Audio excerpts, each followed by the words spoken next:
બાપુ જોડે joint managing trustee Vishwambhar Bharti Bapu જોડે હતો અને આ જગ્યાએ જ બાપુના આદેશથી લાયન્સના અનુકૂળ પ્રમાણે વાન પ્રસ્થાશ્રમ અહીંયા અમે લોકોએ ચાલુ કર્યું હતું. ભાઈ શ્રી રમેશભાઈ ઓઝાના હાથે ઉદ્ઘાટન ખાતમુહૂર્ત કરાવી, મોરારી બાપુના હાથે ઉદ્ઘાટન કરાયું અને આખું વૃદ્ધાશ્રમ ચાલતું હતું, ગૌશાળાઓ ચાલતી હતી. આ બધું સંચાલન એમને વિશ્વંભર ભારતી બાપુના દેહાંત પછી ધીરે ધીરે ગ્રેજ્યુઅલી બધું બંધ કરી દીધું. ગૌશાળા બંધ કરી દીધી, વૃદ્ધાશ્રમ બંધ કરી દીધો, પીજી ચાલુ કરી શકે. મારું કહેવાનું તાત્પર્ય એક જ છે કે આ આશ્રમના જે ઉદ્દેશો હતા, જે એના માટે આશ્રમ બન્યો હતો, એ ચલાવવાના બદલે ધીરે ધીરે એમને પોતાને કોમર્શિયલ બેઝ ઉપર એ કામ કરવા મળ્યા. એ બરાબર નથી. આશ્રમ છે, જાહેર સંસ્થા છે, NGO છે, તો એને બધા ટ્રસ્ટીઓને સાથે લઈને ચલાવવું જોઈએ. તો એકેય ટ્રસ્ટીને અહીંયા આવવામાં દરવાજો બંધ રાખે, કોઈને આવવાનું નહીં એવો આદેશ આપી દીધેલો. એટલે ધીરે ધીરે ગામના લોકો બી આવતા બંધ થયા.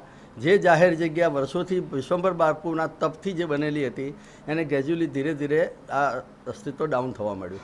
એટલે અમને એમ લાગ્યું કે આ બરાબર નથી. જાહેર જગ્યા છે અને પબ્લિકની છે, પબ્લિક ટ્રસ્ટ છે, અને એટલા માટે મહામંડલેશ્વર હરિરાનંદ બાપુને વિનંતી કરી કે આપ અહીંયા રહો તો કંઈક આશ્રમ, કારણ કે આપણે તો અમે તો વ્યવહારિક માણસો છીએ, સંસારિક માણસો છીએ. અહીંયા કોઈ માણસ તો જોઈએ ને ગાદી ઉપર. એટલે એમને અહીંયા બેસવાની વિનંતી કરી, એમને માન્ય રાખી અને જે કંઈ એમનું છે, એમના પ્રોબેટ બી એમનું આપેલું છે, ઇલીગલ એમને વસિયતનામું પણ બનાવ્યું. એટલે એ બધી પ્રવૃત્તિ જોતાં અમને એમ લાગ્યું કે બધા ટ્રસ્ટીઓ સામે એક જ ટ્રસ્ટી, 10 ટ્રસ્ટીમાં એક જ ટ્રસ્ટી એક બાજુ અને 9 ટ્રસ્ટીઓ એક બાજુ છે. તો બહુમતીથી જે થાય એ માન્ય રાખવાનું હોય. એ પોતે તો એમ જ કહે કે હું એક જ જે કહું એ સાચું. એટલે આ મુશ્કેલીઓના અનુભવના આધારે અત્યારે આ પરિસ્થિતિનું નિર્માણ થયું છે. હું રામભાઈ નરેશભાઈ ગઢવી, હાલ ભારતીય આશ્રમ સરખેજનો જે આશ્રમ છે એના હું મેનેજર તરીકે અહીંયા છું. અત્યારે હું 3 દિવસથી અહીંયા આવીને જોઉં છું તો ગૌશાળાની અંદર મંડપ સર્વિસનો સામાન પડ્યો છે, ભાડે આપેલું છે. વૃદ્ધાશ્રમની અંદર 70 વૃદ્ધો રહેતા હતા, એમાંથી અત્યારે 8-10 વૃદ્ધો રહે છે. અંદર રૂમની અંદર પંખા નથી, ટ્યુબલાઇટ નથી, વૃદ્ધોને જમવાની તકલીફ હતી.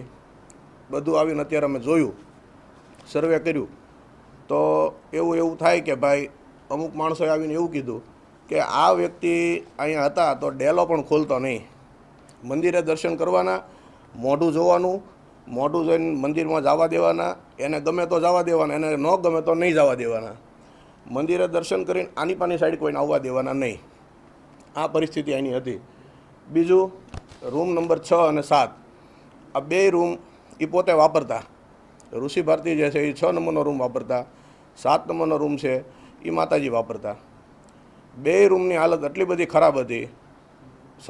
તમે સાધુની અંદર રહ્યા, સંન્યાસી છો, ડબલ બેડનો બેડરૂમ ન હોવો જોઈએ. બેડરૂમ છે, અંદર ન બોલી શકાય એવી વસ્તુઓ અંદર પડી છે.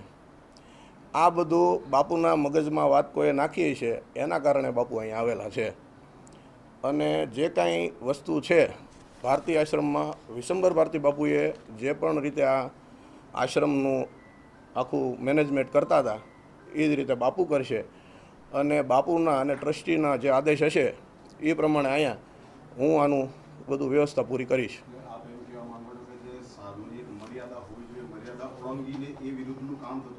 હા હા, એ આવશે આજે તો કાલ જાહેર થશે. કોઈ પણ આશ્રમની અંદર કોઈ સાધુ રહેતા હોય તો એની બધી જ પ્રકારની મર્યાદા હોવી જોઈએ. સાધુ અમુક સાધુ છે તો એ શિવરાવેલા કપડાં પણ નથી પહેરતા. હું સાધુ પરંપરામાં છેલ્લા 10 વર્ષથી શ્રીપંત દશનામ દત્ત જૂના અખાડા પાલીતાણાનો વહીવટ કરતા છું અને મને સાધુઓની હારે જ રહું છું. એટલે મને ઘણી બધી સાધુઓની વિશેની માહિતી છે. પણ આ તો સાધુનું ખાલી નામ જ છે.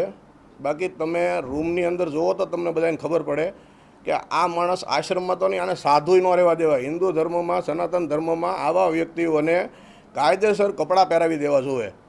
એ એવું કહે છે કે અમારો સમાજ ભેગો થાય, એનો મેનેજરે એમાં લેવાનું નથી કાંઈ. કોળી સમાજ ભેગો થાય, કોળી સમાજના સેવકો બાપુના છે, બાપુના 18 વર્ણના સેવકો છે, હરેક સમાજના બાપુના સેવકો છે. એ એવું કહે છે હું એક કોળી સમાજનો છું, મને હેરાન કરે છે, એવું કાંઈ છે જ નહીં ભાઈ.